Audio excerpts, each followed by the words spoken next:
It is true that there are relationships which are destined to end because all you do is take. There are relationships which are destined to end because all they do is take from you. The way that God designed relationships is for them to function through mutual participation, right? Not emotional depletion. But when they stop giving to you, when they stop taking care of you, you need to understand that you cannot now say, they have revealed their true colors. There was a time in my life when I lived in constant defeat. I mean, if losing was a person, it was this guy here. And that's because I really thought that life was all about effort. I thought if you try harder, if you push harder, if you pray a little more, then things will begin to happen for you and doors will open. But what I didn't understand was this concept of favor with God and favor with people. You see, the Bible says that Jesus grew in stature and in favor with God and favor with people. And in that season of my life, I had to learn that there are principles and systems that we engage in order to unlock this favor with God and favor with people. It is not random. And the book I wish I could have read at that time is the book that I had to write myself. It is Unlocking Favor with God and People. It is a 30-day devotional that is written in very simple fashion, which is how I prefer to read books. So if you go to pologoglobal.com or Amazon, if you are anywhere else outside of South Africa, you'll be able to get yourself a copy of this book gifted to a loved one as well. I promise you it is worth the read. God bless you, my friend. No more one-sided relationships. Let this be your commitment to yourself. No more one-sided relationships. And sometimes they can be one-sided because all you do is take, or they can be one-sided because all you do is give and never get to receive. No more one-sided relationships. My friend, we are still talking about relationships this week. And of course, welcome to another episode of Align with Pulogo. Very glad to have you here. I'm very, very happy to have you here. Today, we're talking about the power of reciprocity. And I am here to remind you today that when relationships are one-sided, they have a limited lifespan.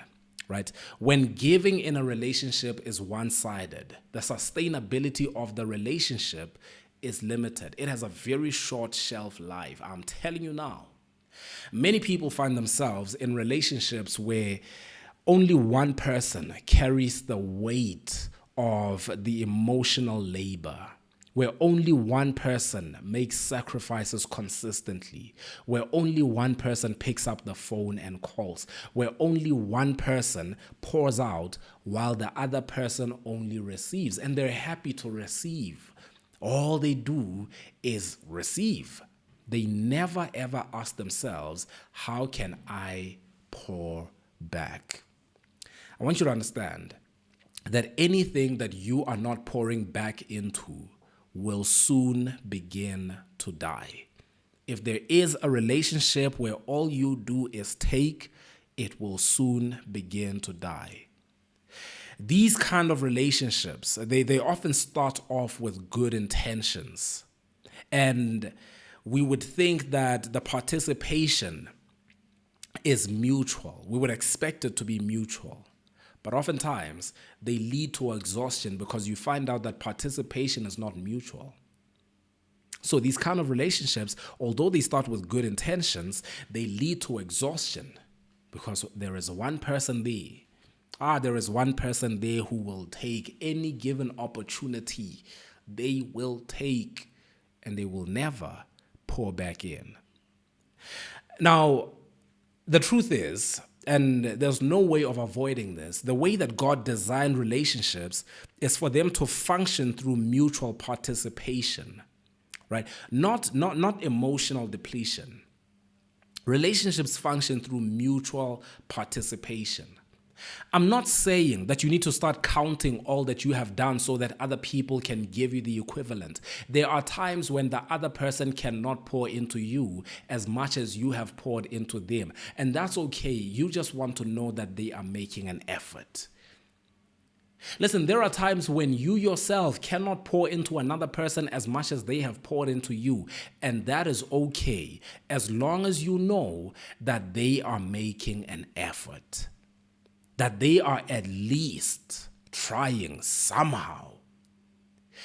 There is a beautiful picture of this that we see in 1 Kings chapter 17. In 1 Kings chapter 17, we see a man called Elijah who finds himself in a season of drought. And this was because he announced that there would be no rain on the land until he would announce that there would be rain again. And all of a sudden, there is a drought. There is no economic activity, especially in an economy that is driven by agriculture. Now, with this drought, and no doubt, there are people dying of starvation. Elijah finds himself needing to be provided for himself. And so God says to him in 1 Kings chapter 17, in verse 2, from verse 2, we'll read from verse 2. It says, "Then the word of the Lord came to Elijah, leave here, turn eastward, and hide in the Kerith ravine, east of the Jordan. You will drink from the brook, and I have directed the ravens to supply you with food there." It says, you will drink from the brook. So there is a brook of water that Elijah got to drink from, and he's on his way to drink from that brook. Now, let's go on.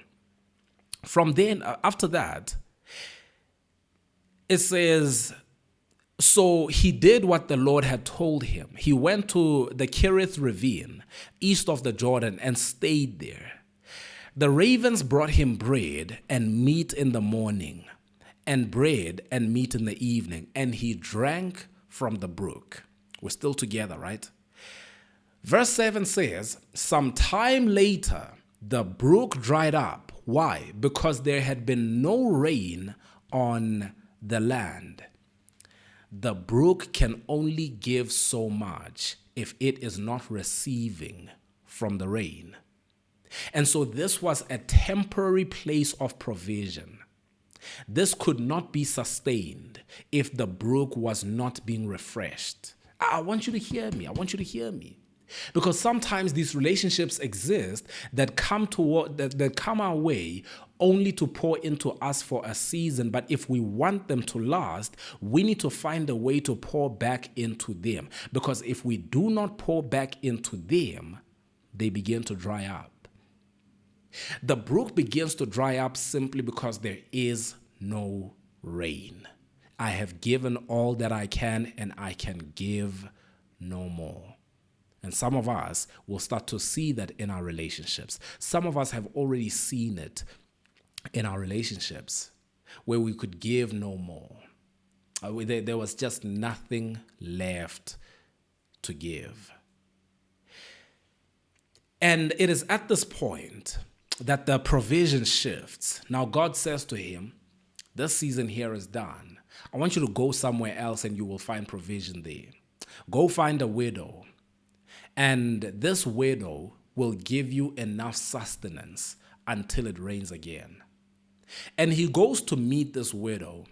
And their interaction is quite interesting because it says this. It says, verse 10, so he went to Zarephath. When he came to the town gate, a widow was there gathering sticks. He called to her and asked, would you bring me a little water in a jar so I may have a drink? As she was going to get it, he called, and bring me, please, a piece of bread. As surely as the Lord your God lives, she replied, I don't have any bread, only a handful of flour in a jar and a little olive oil in a jug. I am gathering a few sticks to take home and make a meal for myself and my son that we may eat it and die. This widow has lost all hope. She is at the end. She is saying, I only have enough for one last meal for me and my son, and we will wait for death. No doubt that the reason why she would say this is probably because in this time, there must have been other people who are dying of starvation because there is no food. There is no food. This woman says, I'm about to have my final meal. But God said to Elijah, she will feed you.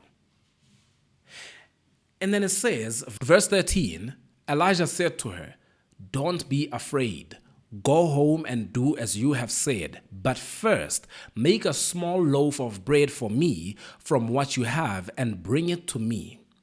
And then make something for yourself and your son. For this is what the Lord, the God of Israel, says. The jar of flour will not be used up, the jug of oil will not run dry until the day the Lord sends rain on the land. Until the day the Lord sends rain on the land, we will not run out. It says she went away and did as Elijah had told her. So there was food every day for Elijah and for the woman and her family. For the jar of flour was not used up, and the jug of oil did not run dry, in keeping with the word of the Lord spoken by Elijah. In keeping with the word of the Lord spoken by Elijah. Here is a woman who she herself did not have enough faith. She did not have enough faith by herself to bring this about, to make this a reality. She was about to have her last meal. And Elijah walks in as a man who has divine revelation from God. And he says, God is about to multiply what is in your house. He walks into that house and there was plenty to eat until the rain fell again. But this was through reciprocation. Because you see, Elijah showed up with the faith, but the woman showed up with the resource. And it was not a lot. It was not a lot. But there is a type of resourcefulness that comes with the faith that Elijah had. And it ensured that they always had enough. And for as long as she was feeding him and he was guiding her in her faith, they both had enough to eat. This was not the case of the brook, which was only giving while Elijah was taking. I want you to understand, my friend, that in your life, it is true that there are relationships which are destined to end because all you do is take. There are relationships which are destined to end because all they do is take from you. That alignment is also seen in reciprocation. There is no alignment without reciprocation. There isn't. I want you to get, there is no alignment without reciprocation. Now, from this, we learn a couple of things, and I wanna share this with you so that you can go away and ponder on this yourself, meditate on this yourself. First point is this. Number one, God can sustain you without human reciprocity. God can sustain you without human reciprocity. But that is short-lived. God can sustain you without reciprocity, but that is short-lived. It's a donation. No one can donate to you forever. It's acts of charity when you need them most. If you don't find a way to create a cycle of reciprocation, it will be short-lived, right? So there are times when God will sustain you when you are isolated, when you are rebuilding. I can tell you now that God has sustained me in seasons when I was isolated, in seasons when I was rebuilding. And I had nothing, I had no one, and somebody just showed up alongside me and they said, I am here to help you. I am here to help you. But for as long as I was not reciprocating, the time on that was running out. I had to find a way to pour back in. These sort of seasons of provision are transitional seasons. They'll help you go from this season to the next season. But when they stop giving to you, when they stop taking care of you, you need to understand that you cannot now say, they have revealed their true colors. They have revealed their true colors because they used to help me, but now they're not helping me anymore. That's not how it works. That was for a season, and it was meant to be a transition. There was no infrastructure built around it. Let me put this to you in very simple terms. There was a time when someone came into my life and they helped me. They really helped me in that season. And they helped me financially. I didn't have anything to pour back into them financially.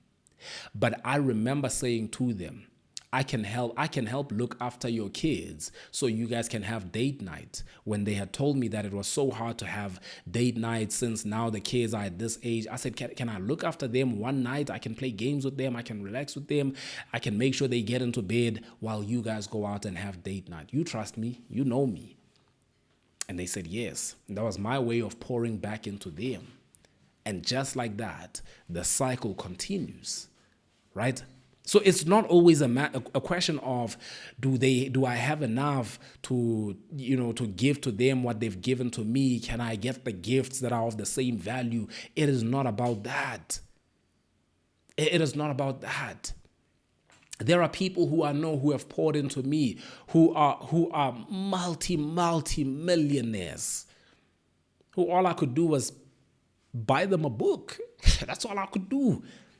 I could just buy them a book because there was a book I found very interesting and they love to read. And so I said, I'm sure you haven't had time to get yourself this book. I thought I should get it for you. And the guy kept it in his car, kept it in his office, kept it with him so that he could always go back to it. Do you hear what I'm saying? You need to understand that you are to look for opportunities to reciprocate. Look for opportunities to give, to pour into people. It's the reason why we have this phrase giving back, right? It's the reason why we have the phrase giving back as it pertains to success, especially material success. We often talk about people giving back. There are people who will tell you that they went to such and such a place and they gave back to the community. And that idea of giving back comes from the understanding that I didn't get this by myself. I didn't get this just because God dropped it out of the sky for me. I got this because someone else gave it. Someone else gave it. That's how I got it. Yes, you also gave to them, but they gave. And now I'm giving, and they will give again. And the cycle continues and continues and continues. Without reciprocation, relationships die. Without reciprocation, I want you to understand, without giving back, relationships do not survive. Now, here's the interesting part of this, and we're going to finish off with this, but the interesting part of Elijah in this moment is that the brook that dried up was not necessarily a punishment. Right? He was in a place where he was getting water from a source, and that source dried up, and it wasn't a punishment. It wasn't because, he needed to repent for something or what. It wasn't because of that. It was simply because there was a law that was not adhered to. There was a law that was violated. And so he had to move on, and he found a system that had adhered to this law of reciprocation. Now, I want you to take a moment and I want you to reflect on your own relationships, the relationships that you have right now, the relationships that are pouring into you, that serve you well. And I want you to ask yourself, are you in a position right now? Are you in a position right now where you are certain that this relationship will remain because you are pouring into it? Are you confident in the strength of that relationship because you are pouring into it? Listen to me. A husband and wife will not make it if only one pours in. Two friends will not make it if only one keeps calling. In a company, you cannot be a volunteer forever. You will not be a volunteer forever as long as you do not know what you are getting out of it. Your time there is limited. The reason why you've been an employee in that place for 20 years is because you pour into them and they pour into you. That's the reason why. It's not because, it's not only because you are so passionate. The passion is great. But if they did not reciprocate with your display of passion, you would find yourself somewhere else. You would take your talents somewhere else. You are there because there is reciprocation. You are married to that person because there is reciprocation. Listen. You are friends with that person because there is reciprocation. You answer the phone when that person calls because there is reciprocation. You have poured into them in the same way that they have poured into you, and the cycle continues. The day that the ground refuses to give to the clouds, we will cease to have rain. When the ground refuses to give to the clouds, there will be no rain, my friend. The ground must be willing to give back to the clouds if it expects to receive rain. Do not get yourself used to just being a taker, to just receiving. I'll finish off with this. A few days ago, I posted a clip from the podcast from the episode when we spoke about being a giver. In that episode, I said something about how there are people who sometimes send me messages making pretty special demands or requests saying, can I have lunch with you so that I can ask you some questions about my business? Can you proofread my book? Can you connect me with so-and-so? Can you do that for me? And usually, if it's something that is within my ability to do in that moment, before I do it, I'll go to the website. Now I want to see, what is this person's investment in our platform? We do a lot. We give free content. This podcast, we're investing into this podcast money and energy and time, but we are not making money from it. And so with this kind of investment that we are making, this pouring into people that we are making, when people reach out and they make certain requests, we say, okay, how are you pouring into what we are doing? And when I find that this person hasn't even bought a book, never mind, got us involved in a project, no, hasn't bought a book, I say, well, I can't do that, right?